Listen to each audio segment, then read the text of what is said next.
যে সারাদিন যদি নামাজ নাও পড়তে পারতো, আমার জাতি কমসে কম, মুসলমান কমসে কম ঘুমানোর আগে হলো আল্লাহর সামনে হাত তুলা এই কথা বলতো, মালিক সারা দিন আমি আসতে পারি নাই, তোর থেকে দূরে ছিলাম, তোর বিরুদ্ধে ছিলাম, এখন ঘুমাইতে চললাম।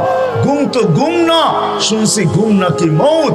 কালকে সকালে তুমি উঠাইলে উঠবো, না উঠাইলে কিয়ামত পর্যন্ত আর কেউ আমাকে উঠাইতে পারবে না। ঘুম যদি মউত না হইতো তাহলে ঘুমের থেকে উঠা এই দোয়া কেন পড়ে? আলহামদুলিল্লাহিল্লাযী আহইয়ানা বা'দা মা আমাতানা। প্রশংসা ওই আল্লাহ যিনি আমাকে পুনর্জীবন দিলেন মৃত্যু হয়ে যাওয়ার পরে।